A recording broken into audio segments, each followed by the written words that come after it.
Сигурно пак се повторя. Имам чувство, че съм тренирал на два различни отбора, като гост и като домакин. Безобразна игра от нашия отбор. С така игра не виждам как мога да се вземе нещо. Просто основни хора, на които се разчиташе, така играха доста под възможности. Изключително слаб матч. Пак казвам, с така слаба игра, особено през първата част, няма как да се вземе нещо от матча. Въпроси към господин Джамбазки. На какво го давате? Не знам, като гост игра много слабо, просто не знам. Едни и същи хора влизат, така промените не са кой знае какви, но много под възможността наша. Просто много слаб матч. Да не ви да подцениха академик? Не, ние не мога да подценим никой, не сме някакъв отбор, да мога да подценя, но пак казваме абсолютно една игра като домакин и съвсем различна като гост. Отпуснато, бавно, без желание, без агресия, така не може да се играе навън, да се вземе нещо. Чувствате ли се спокойни за мястото си в групата и тази загуба няма ли да доведе до така някакво... Никой не мога да се чувства спокойно. Трябва да се тръка в точки, обаче с така игра навънка просто нямам обяснение, това се коментираме. Играме по един същите хора по един начин вкъщи, навънка по коренно на различен начин. Загубата е факт, неприятна, но това е слаб мач за нашия отбор. Няколко думи от вас. Значи, изключително важна победа за нашия отбор. Доволен сме от момчетата. Тренираха усилено цяла седмица, показаха го на терена, борихме за първа топка и мисля, че това оказа влияние върху матча. Всяка първа топка беше наша. Заслужена победа за Академик. Въпрос?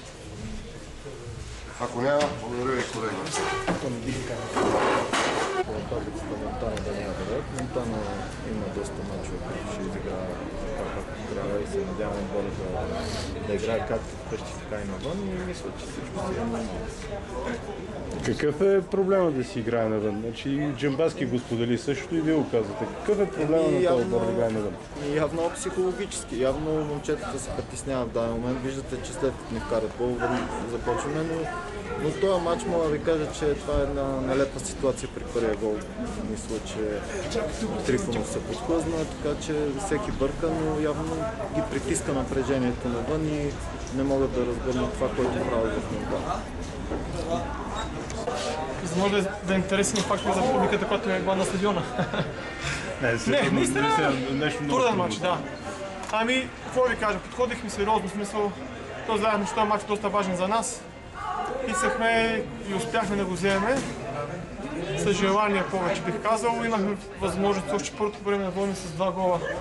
3, но и един беше полезен за 3 точки. Много важна победа. Задължително изглеждаш. Перфектна победа с оглед на другите мачове, които свършват добре за нас. В смисъл и Видима бие, и Пирен бие.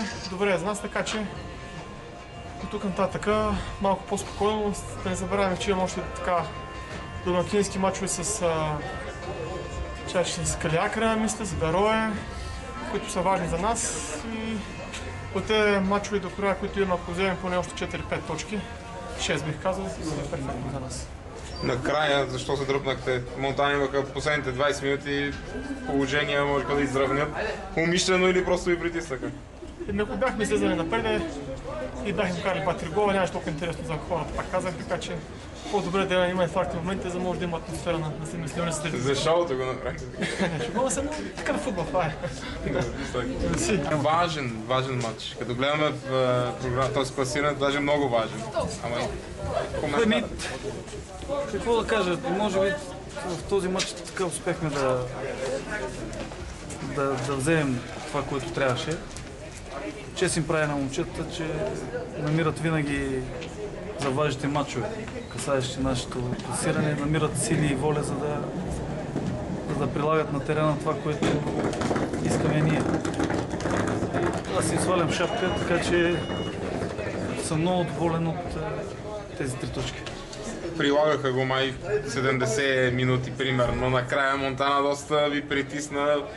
Опитахте се вие да се защитавате или просто те се активизират? Не, Монтана са един много добър отбор, който аз нямам съмнение, че ще запази мястото си в А група. Проблема при нас беше в смените, които направихме. Момчетата, които се включиха, са все нови футболисти, които така, ако погледнем състава, имаме много така интернационален отбор за днешния матч и това къса връзките и комуникацията между отделните състезатели. Но аз съм доволен, че успяхме да измъкнем този матч. Сакалиев изчисляваше, че и другите матчове са завършили. Изгодно за вас. Спирин побеждава, Видима побеждава. Гледате ли ги тия неща? Не. Аз винаги им казвам, че не трябва да си правим сметки без кръчмар. За нас е важно да си вършим работата, да успяваме да побеждаваме и да печелиме точки. А дали ще стигнат тези точки да си запазим място в А група, аз въобще така не правя сметки, които да затормозяват отделно играчите. За нас е важно те да оправдават възнагражденията, които получават, да се влагат по време на самите мачове и ако успеят да надиграят съперника и да покажат воля, да печелят. Това е. Нищо повече не искаме от тях. Можеше ли да го изпуснете този матч с оглед това, че положенията не ги вкарахте, имахте първото по време добри положения да го решите? Това не е слабост. Ние срещу Литекс имахме първото по време 3-4 положения. Си спомням, тогава можехме да водим 2-3-0. Имахме положение също и срещу отбора на Славия, такива, които можеха да обърнат. Но това е история вече. Явно трябва да работим в тази посока, за да може да правим мачовете по-лесни за нас, а да не треперим до последните минути. Дали ли сте оплания си врата, просто към ЦСКА Кочев и извади всичко, което може да се спаси? Естествено, щом имаме 0 гола в мрежата, естествено, че сме доволни, естествено също, че той има малко пропуски, които по време от притеснение и от припряност допусна грешки. Слава Богу, че така не доведаха до гол. Аз мисля, че Бождар тепърва ще развива своите качества и може да стане един от най-добрите в България. Този път оцелихте правилната врата. Това мача с колата с автогол. Аз на разбора им казахме, че искаме да вкараме гол, но не в собствената си. Слава Богу, че се получи днес. Защото този мал шанс, който беше, просто беше ужасен. Всеки си вярва гола е Те са майстори, тези, които ги вкарат. Те са опитни футболисти, които умеят да вкарат топката в мрежата. За съжаление, изминалите мачове беше в нашата мрежа и така не успяхме да спечелиме точка или точки от миналите мачове. Заговори се много усилено, че футболисти от вашия отбор ще бъдат продавани след края на шампионата. Това да не би да им влияе вече и върху играта?